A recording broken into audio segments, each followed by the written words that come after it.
A very good morning to you. My name is Hermann Pretorius. I'm Head of Strategic Communications for the South African Institute of Race Relations. I'm also the author of the report we are publishing today through this webinar, which is the first of 3 reports that investigate the IRR's public opinion polling findings of 2025. Today we'll focus, as does the report we are launching, on the political state of play as of April 2025. Thank you for joining us. It is, of course, always exciting when we get to share these sorts of insights with you. It is certainly from our side, it is always important to understand what is going on in the public mind, priorities, race relations, and of course, political judgments. The context we see this poll take place in is, of course, important. It is as Parliament is mired in debate, and we will address today how that context affects the data I'll be sharing with you. Due to making sure that the technical side of things operates smoothly, I want to thank my colleague Mbali Maisela and also Talia Bayer, both of whom are on technical standby this morning. The logistics of this morning will essentially be as follows. I will present the findings in a series of slides. The presentation will be available after this webinar. And once I'm done presenting the slides and our findings, I will be taking questions from the comment section, and I will try to, time permitting, answer as many of them as good as I can. Mbali, if you could pull up the presentation, we can get started.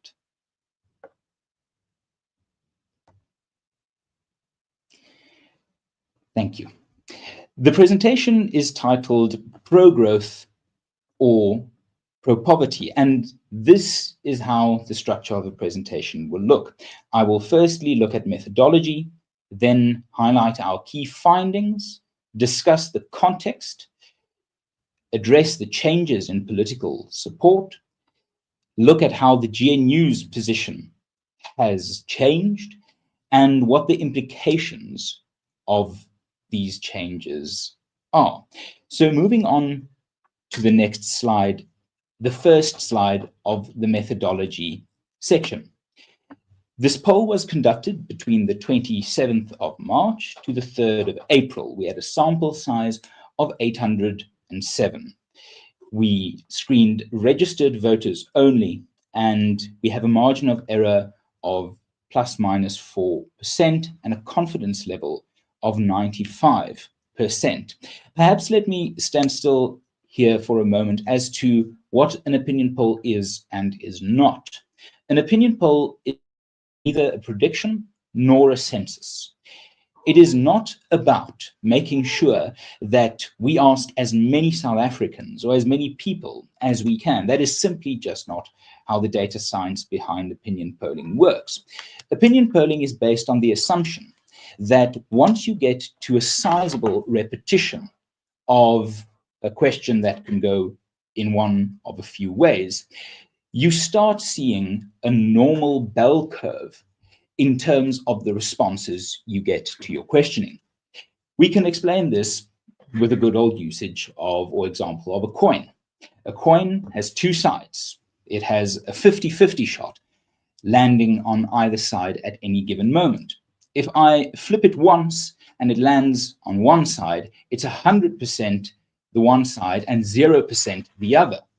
If I flip it 10 times, we might arrive at a point where I get 7 heads and 3 tails, a breakdown of 70 and 30%. Now we know a coin is perfectly 50-50, and we know a breakdown of 30% versus 70% is not representative of that 50-50 breakdown that we should expect in terms of the real picture.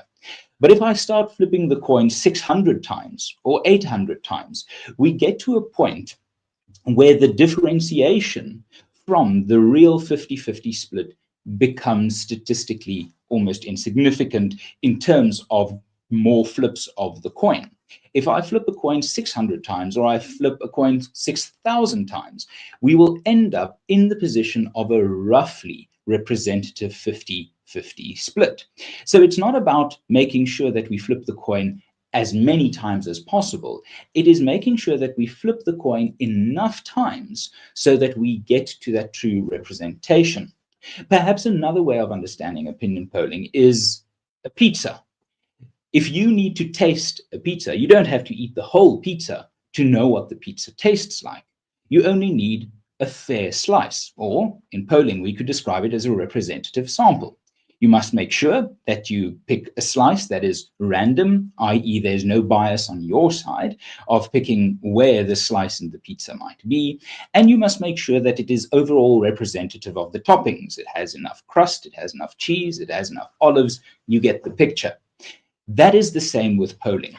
You don't need to sample the entire population to understand the population's thinking, just like you don't need to eat a whole pizza to understand the taste of the pizza. That is the methodology behind opinion polling and why it is a methodology that is used across the world. We often get the question, how can a sample of between 600 and 800 people truly be representative of a country with 60 million? Well, that is where data science and statistics come in. It's not magic. It is simply making sure we get a representative normal distribution and we can extract from that a fair slice. We don't need to eat the whole pizza. For example, Gallup and Pew Research, two of the oldest and most respected polling companies in the world, poll the entire population of the United States quite often, a population of almost 350 million, with a sample of 1,000. Because in the end, it is not a question of how large your sample is. At some point, the largeness of the sample tails off in terms of its representative advantage and its margin of error. It is simply of making sure that the sample is big enough so that you can get to the central limitation theorem, the basis of opinion polling and understanding. This is why methodology is important. And if we move on to the next slide, we can appreciate that the questionnaire design is the next step of making sure that we have a representative sample. It must be strong, the language must be neutral, and the follow-up questions, where necessary, must be sensible. At the IRR, we maintain the standard to make sure that the findings we get are actually representative, because at the end of the day, we are trying to use those findings for our own analysis of the country as well. So the incentive for skewing the questionnaire would certainly be shooting ourselves in the foot. If we then move on to the next slide, we get to the question of data weighting, which I will very, very briefly address. This is making sure that that slice of the pizza, that sample of the population, is adjusted to represent the sample of, the country, the population as a whole. For this, we can use all sorts of external data to make sure that the sample size is, or the sample is representative in terms of its relative size, in terms of age, gender, province, urban versus rural residency, etc. Let's get into that. And the next slide gives us some indications of geographical breakdown.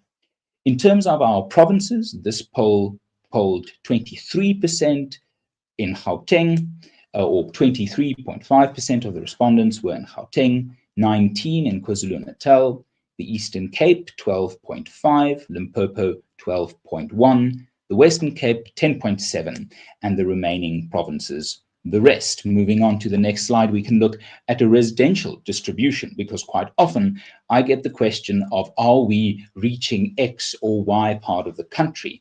And the short answer is yes. In terms of the residential area type, 37.1% of respondents to our poll live in tribal land areas, 30.3% in township areas, 18% in suburban areas, 6.7% in informal settlement, 6.4% in central business districts or CBDs, 1.4% on commercial farms, and 0.1% on small holdings. But it's not just geographical distribution and residential distribution that matters. We can look at the next slide in terms of age.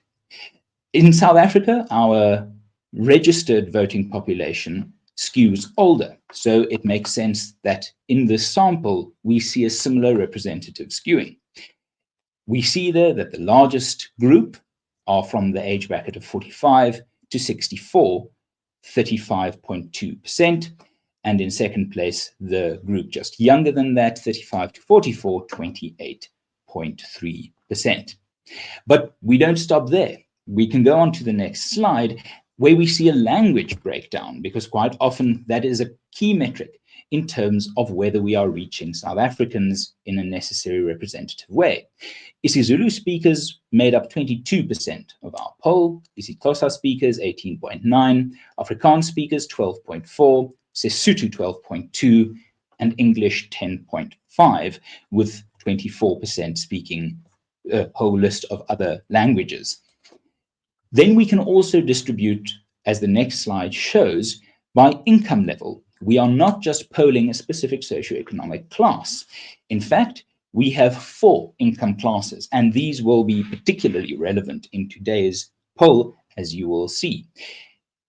In terms of our sample, 13% of respondents had a monthly household income of under 2,000 Rand, 57.7% a monthly household income of 2,000 to 8,000 Rand, 10.1, 8,000 to 20,000 Rand, and 13%, 20,000 Rand or more. So we can arrive at the point where our methodology, our representativity meets the basic professional standard of ensuring a credible opinion poll. If we move on then to our next section, we move on to the key findings section. We can look at 3 major findings from our poll. Firstly, the ANC, for the first time in IRR polling history, has overtaken, the DA has overtaken the ANC as South Africa's largest party among registered voters. If an election were to be held today or at the time of the poll between the 27th of March and the 3rd of April, the DA, in an unweighted turnout model, would have received 30.3% of the vote and the ANC 29.7%. This reflects, in our analysis, a growing public dissatisfaction with the ANC's insistence on policies like raising VAT. But it is not just the issue of VAT. We have seen other opinion polling from credible sources, if we look at the Brenthurst Foundation or the Social Research Foundation, over the last 2 years heading into the election and since, we can see that there has been an increasing dissatisfaction with the socioeconomic policy direction of the ANC. But the DA, on the other hand, has managed to gain benefit from being both in the government of national unity, a political bloc in parliament, and in the executive that remains broadly popular with the population, but we will get to that as well. But they have also, as a party, shown opposition to policies like raising VAT, which quite seemingly positioned them on the side of enough South Africans to bring about this significant change. The ANC support has contracted if we look at the election result last year, where they went from 40% to then just under 30% in this opinion poll, and we will look perhaps at the reasons for that later on. What is behind the DA's overtaking of the ANC?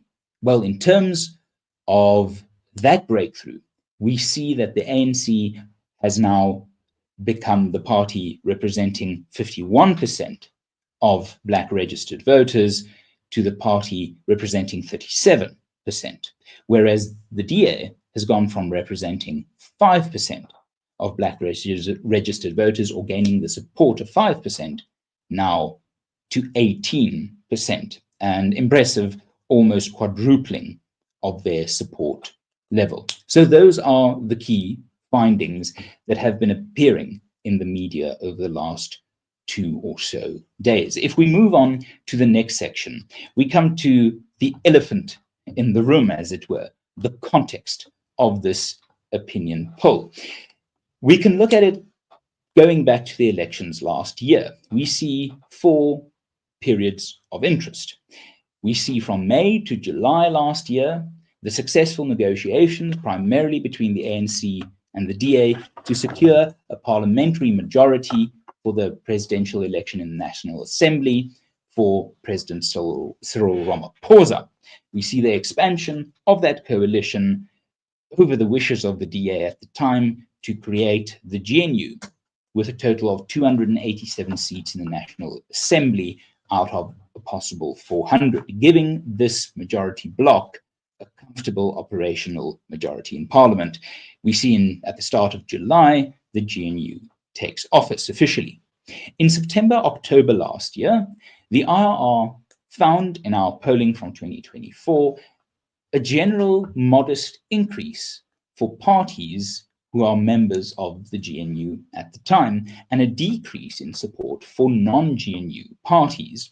And we see in the polling from September, October last year, the GNU being overall a popular political constellation for the ordinary South African. Moving on to the next slide, we move into 2025, and we see the budget drama of February to March playing out. The budget address is initially postponed towards the latter half of February as the GNU fails to agree to the VAT increase as proposed by the Minister of Finance. The Minister of Finance, Enoch Godongwana, however, in March goes on without sufficient consensus in cabinet as required by the GNU Statement of Intent, tables the budget to Parliament. We move to April, where on the 1st and the 2nd of April, we see the fiscal framework pass, firstly, the Standing Committee, and then a whole session of the National Assembly on the 2nd of April. This, of course, gathered immense news media and social media coverage and broke what one might call the sound barrier of politics. It really became a dominant or a prominent factor in South African discourse at the time. The fiscal framework passes on the 2nd of April, containing the VAT increase, supported by the ANC, the IFP, the Patriotic Alliance, GOOD, the UDN, Al-Jamaa, Action SA, BOSA, and Rise Mzansi. Moving on to the final slide of this context section, it is important to ask why this context matters. Firstly, the political debate in the GNU and Parliament ensured national political interest was focused on the issue of the budget, particularly on the proposed VAT increase. Analysis of the 2024 national and provincial election campaign, however, shows limited discussion of increased VAT at the time of voters making their decision who to vote for. The VAT debate, therefore, can be considered an aberration of discourse, introducing alternative grounds on which registered voters are likely to make decisions of party support. And it was at this moment that this poll was in the field between the 27th of March and the 3rd of April.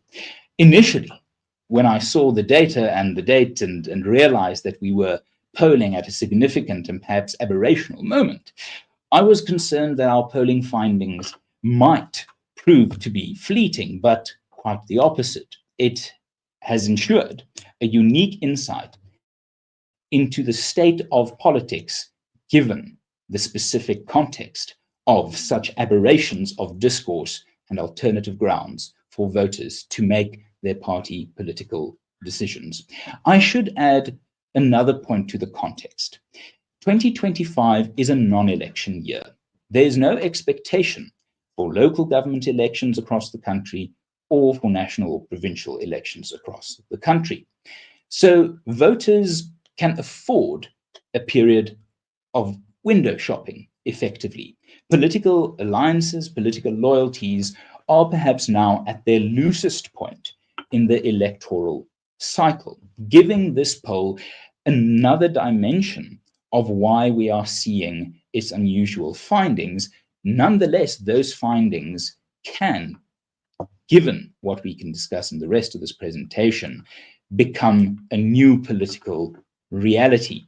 But it is important to note that a poll is and is not certain things. It is a snapshot of a moment in time. It is not a prediction.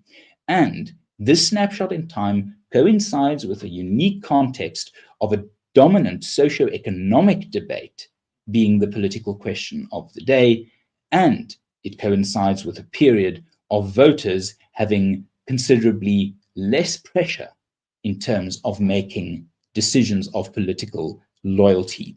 That is likely to change come election time, as is the usual trend. But given this context, and given all the caveats it contains, we can move on to the next section, the changes in support that we saw at this time, and why we believe they are relevant on a longer timescale, and not just for the particular moment. The headline figures we've already shared, the DA rising to over 30% and the ANC dropping to under 30%. And you see to the left there, the DA and the ANC, those three bars telling a tale of three moments in time. We see the gray bar showing the election result. We see the blue bar showing the IRR's polling towards the end of last year, and the red bar showing the state of play as of April 2025. We see support going up for these two parties marginally on the back of the establishment of the GNU, but then we see this drastic change happen. But that change and that story is repeated in at least a few of the other parties we can see on our screen, where MK and the EFF decided or were excluded from the GNU. Their support went down from the election result, from the grey bar to the blue bar.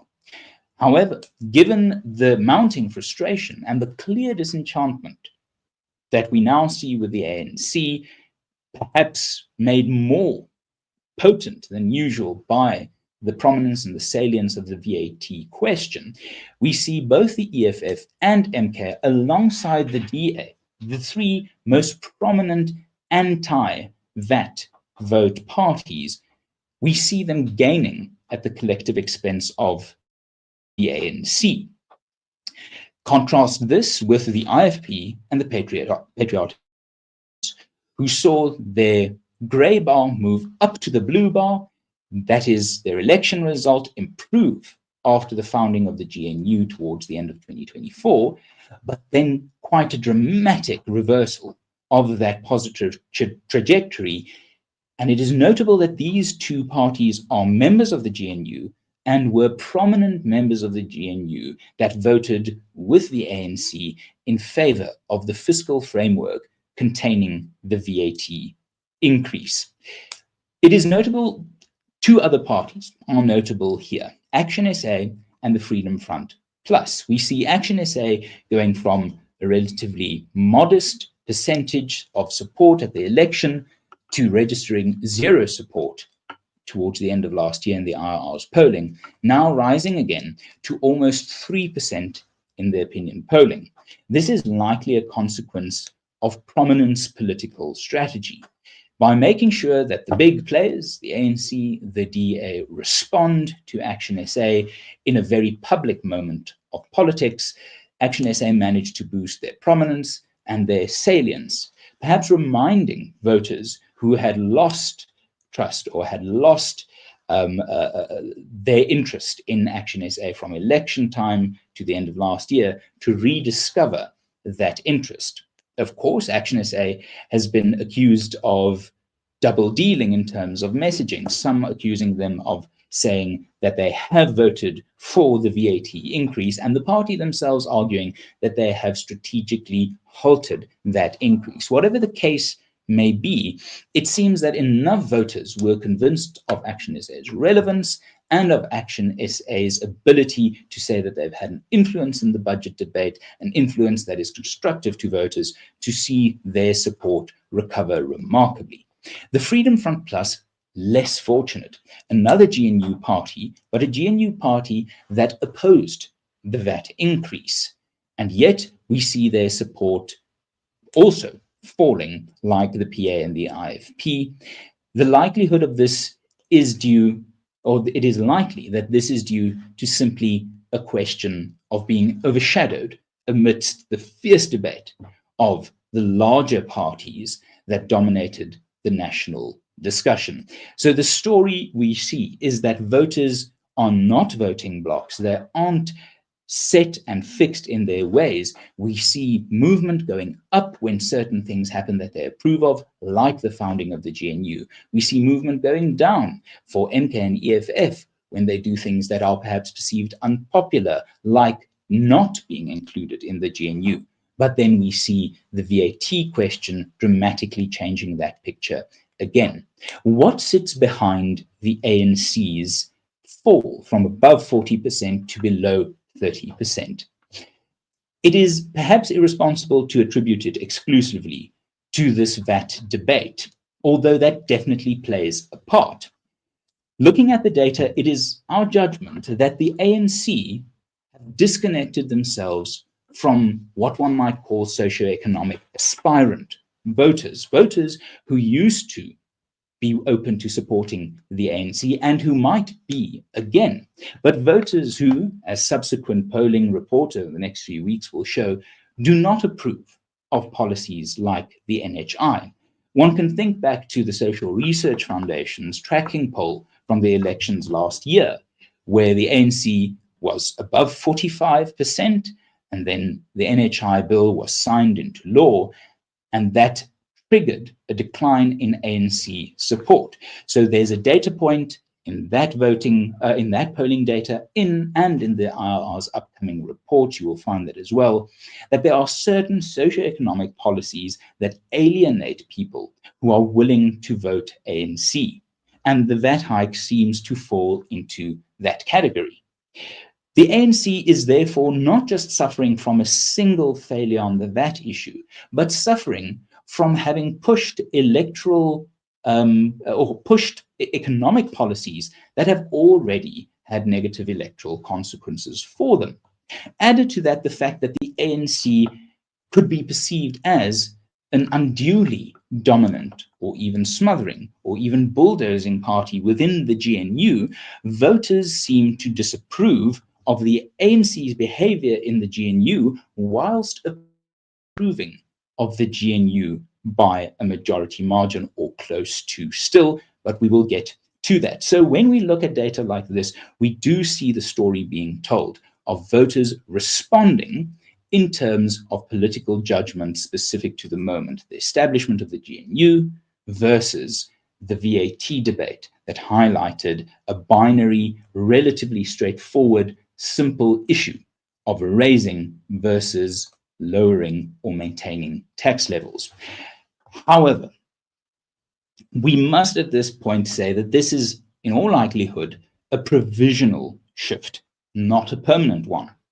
This realignment of politics is likely not yet entrenched and is likely still a result of this very specific moment in time. The question now will become whether those parties that have extracted support from this specific episode can maintain the national focus on these grounds that saw them gain in the first place. So the end of the ANC's dominance was affirmed by their election result. The appeal, the enduring appeal of the ANC as a party of government received support by rising their numbers or by the rising numbers following the founding of the GNU. And yet the ANC have again shown the softness of their position by taking a socio-economically unpopular stance on an issue that literally affects all South Africans, contrasting that to the DA, who found advantage from membership of the GNU, but then positioned themselves quite clearly on the more popular side of the VAT increase. So we see almost a parallel trajectory, a tale of two parties facing very similar forks in the road, making similar decisions and seeing similar positive results, or making divergent decisions and seeing divergent results. What is behind this rise in the DA's polling. And what has happened to the ANC's support if we look under the bonnet, as it were? That is what the next slide shows in terms of breaking down the national picture according to just Black registered voters. This is a rather exceptional graph. It shows that the ANC went from September, October last year, having more than 50% of registered Black voters supporting it, to having under 40% as of April 2025. Whereas the DA went from having 5% of support from those voters to 18%. Effectively, that means that the ANC, where the ANC used to have at least, in relative to the DA, 5 times as much support from registered Black voters, the DA having the equivalent of 10% of the ANC's support from Black voters. That picture is now adjusted to the DA having the equivalent of 50% of the ANC's support from registered Black voters. MK and the EFF, of course, being the other beneficiaries at a national scale and at this particular racial demographic scale, we see those parties benefiting from the ANC's unpopular economic policies that became perhaps crystallized, but certainly became relevant over the last few months, with the VAT as a very prominent proxy for the attitude of where voters, particularly Black registered voters, where they find the reasons to keep or alter their voting decision. And this is a very welcome development. For too long, the assumption has been that Black voters care about Black politics and Black policies, and that white voters and Indian voters and colored voters similarly care about white, Indian, and colored politics and policies. The issue of VAT is unique in the sense that it is indubitably non-racial. VAT is something that clings to no particular race, nor was it the case to identify a racial distribution with one race dominant in favor or against. So Black registered voters moving away from the ANC to MK, DA, and the EFF indicate that these were socio-economic voters, not considered traditionally identity-based voters. And of course, the DA would take solace from this fact that it is now overtaken the EFF in at least 2 opinion polls when it comes to support from registered Black voters, with the Brenthurst Foundation polling of a few weeks ago finding a similar picture of the DA now in 3rd place from Black registered voters. So if we look at what the DA has achieved, it has in a sense achieved what it has been trying implicitly and explicitly to achieve for the last 20 years. And the next slide shows this quite vividly. It has managed to maintain its base support broadly from white, Indian, and colored voters, or so-called racial minority voters. At the same time, it has seen a remarkable tripling, almost quadrupling of its support from Black voters.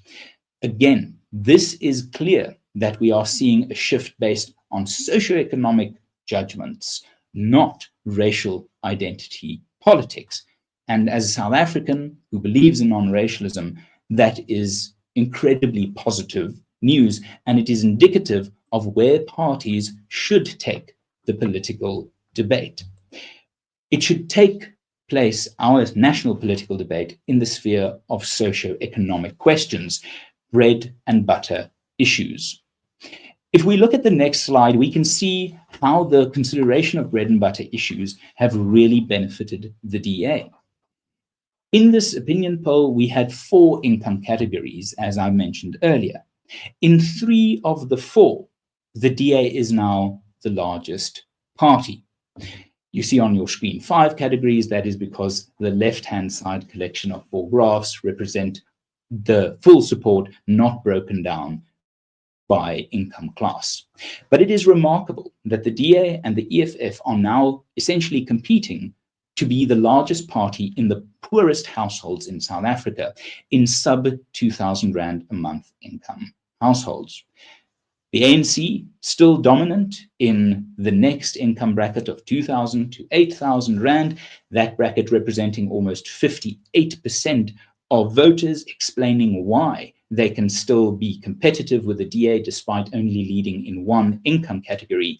And then you see the DA having a large lead in terms of support in the two higher categories in our polling, perhaps emphasizing the fact that the party has managed to keep its middle class base whilst opening the possibility that it had sought now for 20 years of attracting voters from lower economic circumstances beyond typical racial boundaries.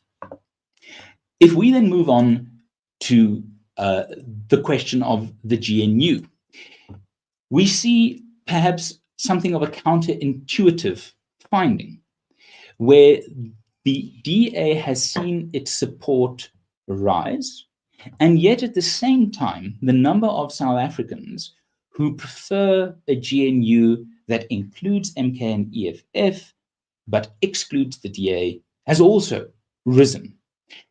That presented quite a challenge in terms of understanding, but from this point, we can make some safe assumptions, and in terms of looking at the numbers, some extrapolations.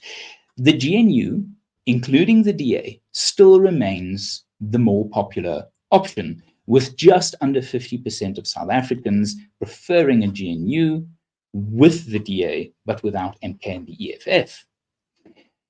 However, that is down from 51% or almost 52%, 51.8%, down to 48.5%.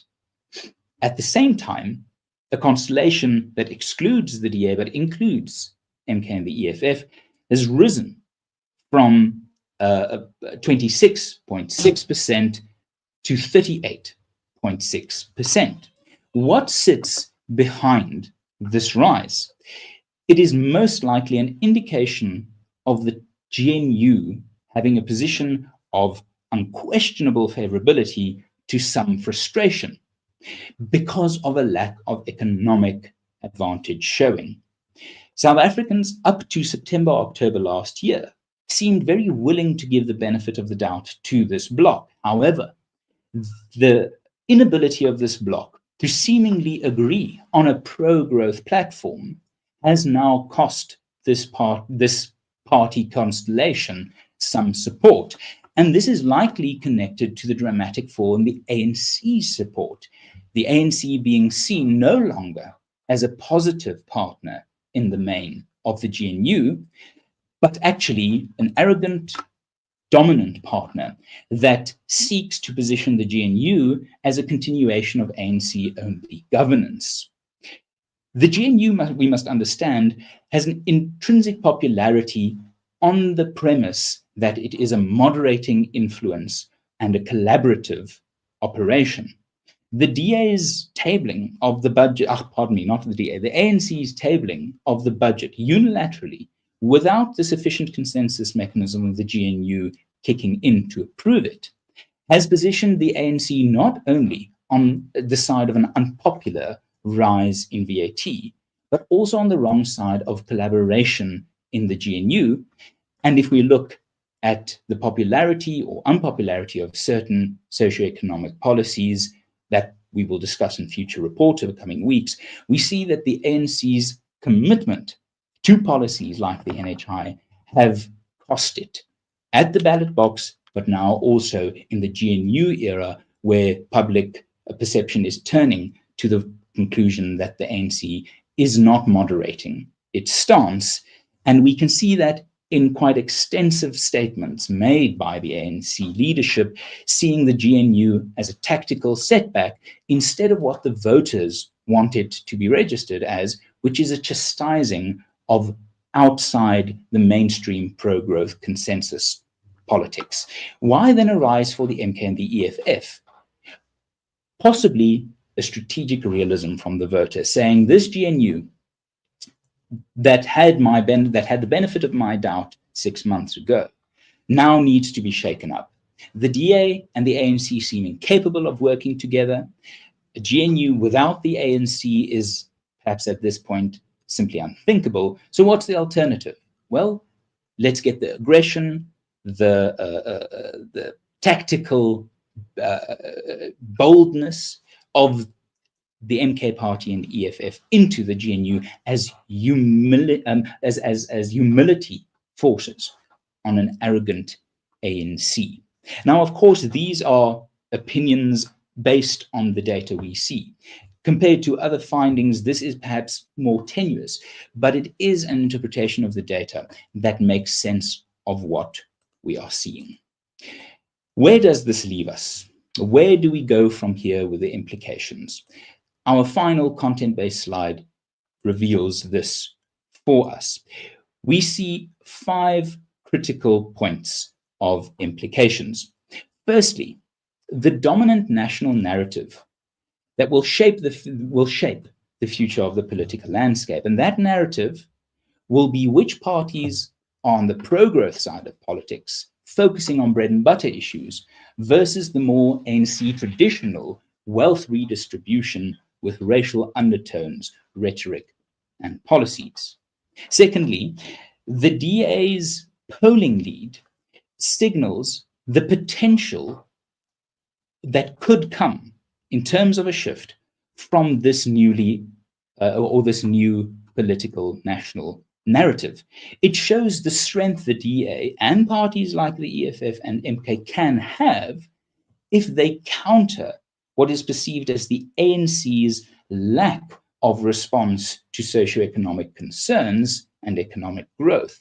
If they can redefine the debate on those lines, and the 2027 or 26 local government elections and the 2029 national and provincial elections can take place within a context of socioeconomic differences, the dividing line being quite clearly on issues of higher taxes or lower taxes, for example, we see the environment that could emerge to make the DA's current polling lead more sustainable. Recent media reports have indicated that the ANC is now open to dropping the VAT increase. To my mind, this would most likely regain them the political lead in the country. But that is not enough to make that realignment sustainable. And that, if we look at the next point, that enduring realignment is only possible if the parties learn from the national focus of the recent weeks in Parliament and on bread and butter issues and commit thereto, understanding that policies like job creation, like VAT, do not discriminate on the basis of race, and that South Africans, as IRR polling indicates of the last decade, have persistently and consistently put socioeconomic opportunity and the desire for upward social mobility as the primary priority of their of what they should want to see in the national debate. However, moving on to the next bullet point, the ANC is still competitive.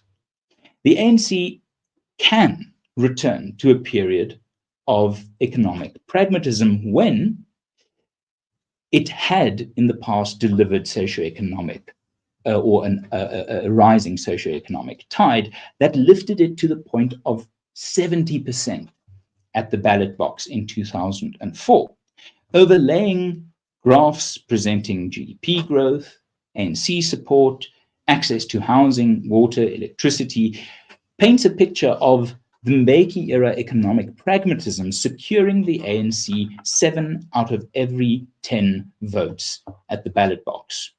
That pragmatism, if the ANC can rediscover it, can pull what one might say is a carny. If the ANC can look to the unpopularity in Canada of the Liberal Party's economic track record under Justin Trudeau and see how a pivot, a radical economic pivot by the new Prime Minister of Canada and leader of the Labour Party, Mark Carney, resulted in reversing a stunning 20% poll deficit into a marginal lead heading into an election, the ANC could see a similar path to rejuvenation at the ballot box in coming elections. It is a big if, but the ANC has proven itself to be pragmatic in the past. The question facing the party is whether it maintains enough pragmatism to see that its self-corrective lies in not doing new things necessarily, but returning to an economic consensus that had been clearly established, clearly beneficial in terms of job creation, and clearly beneficial to the party at the ballot box. Finally, we can see that long-held assumptions about the centrality of race and identity in public priorities are increasingly proven false. The inclusion of parties that have been on both sides of the debate in terms of alleged racial separations in the GNU show how voters are seeing the movement into a post-racial politics. And this is not just the DA-ANC. It is also the UDM and the ANC. The UDM in the late 90s was identified by the ANC in the Eastern Cape as the most potent political threat to its position in the 1999 national elections. And during that election, the ANC portrayed the UDM as a party of the other side of the racial divide, that Rolf Meyer was pulling strings, that Bantu Holomisa was a sellout, a racial sellout, and that the ANC was on the right side of the racial divide. And yet today we see the UDM and the ANC serving in the same government. Similarly, the DA and the ANC serving in the same government. These shifts from clearly defined racial political divides to clearly defined socioeconomic shifts indicate that a new politics can emerge if the political classes of South Africa understand and grasp this moment.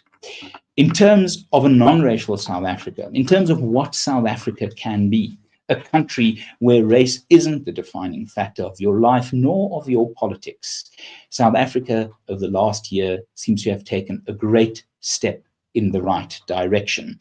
The DA's breakthrough in terms of almost quadrupling its support from Black voters might not be sustainable. But the mere fact that that boundary has been crossed, that the Overton window of consideration of political parties is now opened wider, is indicative of how powerless race policies are becoming and how powerful economic policies can reshape the political debate. That brings us to the end of today's presentation. I thank you very, very much for your presence here today, and I will now turn to some of the questions in the chat, so please do bear with me. I see from Tim Shennels, is this a breakthrough moment in our journey? It could be, because it could be the moment when politics is redefined to be less about the history of the ANC as a struggle movement and more about the record of the ANC as the manager of economic policy. That clearly shows the potential to change long-held assumptions of voting patterns and also to challenge long-existing racialized voting loyalties to various parties. We see then in another question,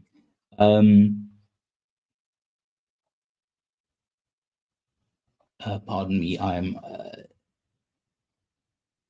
what is the effect of, and this is a question I've seen over the past few days, what is the effect of the Trump factor on this? It's difficult to say, and it would be sort of irresponsible of me to assume from our numbers that we can make a firm judgment on the Trump factor. We simply did not poll for that. However, if you look at alternative credible polling sources like the Brandhurst Foundation, like the Social Research Foundation, you see that the assignment of blame, as it were, in terms of the US-South Africa tensions seem to fall most heavily on the ANC. So I won't be able to exclude that as a possibility.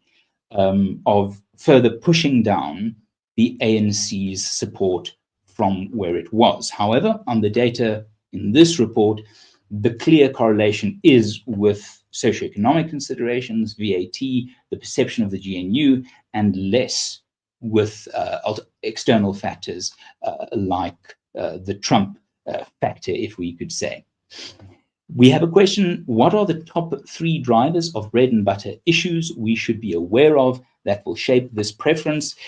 It's difficult to be absolutely clear on this, but we can say with certainty that job creation and access to jobs is the dominant priority of South Africans when it comes to political public will. And we will be publishing a report to that, showing that conclusion over the coming weeks. However, the uniqueness of the budget question is that never before has a budget been effectively subject directly and clearly to the numbers that emerge from the box. This is the first time that South Africans voted for no party to have exclusive control over introducing, passing, and implementing a national budget through Parliament and the executive. And that is, of course, now a new phalanx of forces that could be lined up where the next elections can take place on grounds more related to tax policy. As I said earlier, the 2024 election campaign had very little on the issue of taxation. It simply didn't really register as a salient issue heading into election day, as people were making their voting decisions. So I would not be surprised if over coming months we will see the issue of taxation rise as one of those bread and butter issues. And then, of course, a third bread and butter issue is the issue of immigration, which isn't actually an issue. It is several issues folded into one. It is the question of access to housing, access to education, access to hospital care. Crime forms a part of that. So I think immigration is also a bread and butter issue because it is a proxy issue for, or a proxy basket issue of so many issues that really affect the daily lives of South Africans. But limiting them to 3 bread and butter issues, I think is, I would be irresponsible to make a firm conclusion on that. A question from Natasha Marion. Natasha, very good to have you here. SA has a relatively young population. Is it possible that the focus on voters over the age of 35 could mean ignoring crucial views among younger voters who may shift the emerging trends shown here? It could. It could most definitely. However, in 2012, our former CEO, Frans Cronje, wrote an analysis for the IRR in which he identified 3 major trends that would, by the IRR's then calculation, by 2024 mean the ANC losing its majority. And those trends were levels of education, urbanization, and age. And the ANC was on the wrong side of all 3 of those trends. In a country that was increasingly urbanizing, the ANC was increasingly dependent on rural support. In a country that had rising numbers of university graduates and matriculants, the ANC was more dependent on voters with a grade 7 level of education. And where the country, as you say, was generally moving in a more youthful direction, ANC voters trended older. Now that trend, especially the younger, the age question, has come under some scrutiny recently, with the ANC showing some rejuvenation amongst young voters. It is very difficult to say if the sub 2,000 Rand household category that we polled here correlates to that age position, but it might very well be indicative of young South Africans entering the economy, entering the job market. And from that perspective, they seem to be giving the benefit of the doubt to the DA at this point and the F.